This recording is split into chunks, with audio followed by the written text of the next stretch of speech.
The first thing Mason Reed noticed beneath the faded grey blanket was a trembling hand, its wrist bruised by rough rope, and a heartbeat stubbornly refusing to fade. Dawn spread across the Arizona desert outside Dry Creek, painting the dust with golden light, but the morning carried an uneasy silence.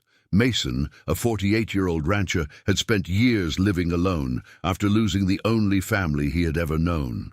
He built his ranch far from town because peace was easier to find where people rarely came.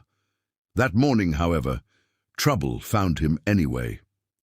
A lonely wagon stood beside his north fence, one wheel buried in the dirt, as though it had been abandoned in the darkness. The mule tied to the hitch calmly chewed dry grass, showing no sign of panic. There were no footprints, no voices, and no fresh tracks leading away, only the blanket covering whatever had been left behind. Mason slowly stepped closer, every instinct warning him something was wrong. A weak breath drifted from beneath the blanket. He carefully pulled it back and froze. A young woman lay curled against the wooden boards, her clothes torn by travel, dust covering her face and rope burns circling both wrists. She looked exhausted, frightened, and barely awake. Her eyes slowly opened, meeting his with the hopeless stare of someone who had stopped expecting kindness. In a cracked whisper she said, "You paid for me. Now finish it." Mason's expression never changed. He quietly cut the ropes binding her hands and answered, "I never bought anyone, and no person belongs to another." She searched his face, unsure whether to believe him. Fear had taught her that gentle words often hid cruel intentions. "Then please," she whispered, "don't send me back." Without another question, Mason carefully lifted her from the wagon and carried her into the safety of his cabin. He placed fresh water beside the bed and stepped back, giving her space instead of demands. Outside, he returned to inspect the abandoned wagon. Carved into the tailgate was a strange symbol burned into the wood, one he recognized from years ago. It belonged to a ruthless trafficker whose name had once brought fear across the frontier. Mason's jaw tightened. He looked toward his cabin window, where the frightened stranger watched from inside. Whoever had left her here wanted more than a delivery. They wanted to start a war. The rising sun had barely cleared the distant hills when Mason saddled his horse and rode toward Dry Creek. Before leaving, he looked at the frightened young woman standing quietly inside the cabin. "My name is Mason Reed," he said calmly. "I'll return before sunset. No matter what happens, this ranch is safe until I come back." She hesitated before softly replying, "My name is Anna." It was the first time she had trusted anyone with her name. Mason nodded once and rode into town, carrying only the strange symbol carved into his memory and the unanswered questions weighing on his mind. Dry Creek was already awake, filled with merchants, wagons, and whispers. Mason stopped at the freight office, where an aging clerk guarded a dusty shipment ledger. He placed the torn delivery note on the counter. The clerk's face turned pale the moment he saw the faded seal. After a long silence, he opened the heavy book and pointed to a recent entry. Mason's payment for ranch supplies had somehow been altered. Beneath the list of flour, nails, and lamp oil, another line had mysteriously appeared. Special delivery. No description, no signature, only a coded mark beside it. "Someone changed the records," the clerk admitted in a nervous voice. "Just only one man has enough influence to do that." Mason already knew the answer before hearing the name. "Victor Kane," the clerk whispered. The outlaw businessman had spent years buying people through fear, lies, and corrupt officials. Mason thanked the clerk and rode straight to the town's justice office. The elderly judge listened carefully before speaking. "If that woman is being hunted through forged papers, the law alone won't protect her for long," he warned. "Bring her here tomorrow.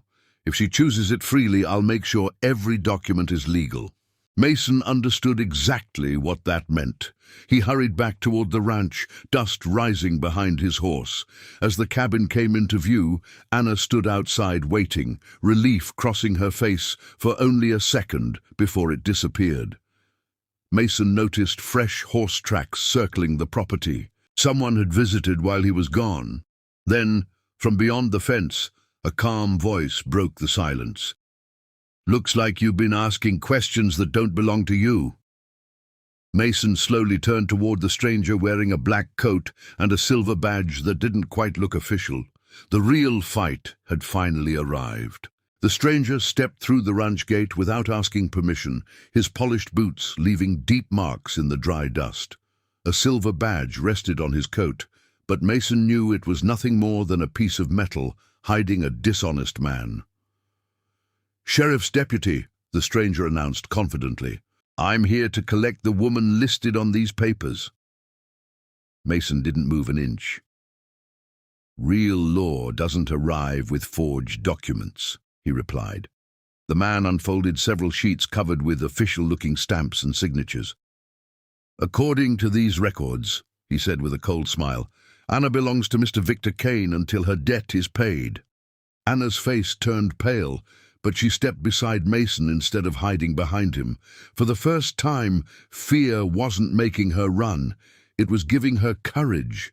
Mason calmly looked over the papers before handing the "im" back. "A lie written in ink is still a lie." The stranger reached for his revolver, but before he could touch it, 3 riders appeared on the road. The elderly town judge rode in front, followed by the freight clerk and a respected rancher, who had witnessed the altered ledger. "That's far enough," the judge called. "Those documents are fraudulent, and I have the original records right here." The fake deputy's confidence disappeared. The freight clerk admitted how the shipment had been secretly changed, while the witness confirmed Victor Kane's men had used false paperwork to traffic innocent people across the territory. Real deputies arrived only moments later, after the judge had quietly sent word earlier that morning. Seeing the truth uncovered, the fake deputy surrendered without a fight. Before sunset, Victor Kane was arrested outside Dry Creek, along with the remaining members of his operation. As the wagons carried them away, the ranch finally became quiet again. Anna looked across the open fields and smiled for the first time since arriving beneath the gray blanket. "You gave me something no one else ever did," she said softly. Mason looked toward the endless western horizon. "Freedom isn't a gift," he answered. "It's something every person is born with." Anna chose to stay at the ranch, not because she owed anyone, but because it finally felt like home. Their future would be built on trust instead of fear, and the lonely ranch that once held only silence was now filled with hope. If you enjoyed this original Wild West adventure, subscribe to Western Storyverse for more unforgettable frontier stories where courage always rides beside justice.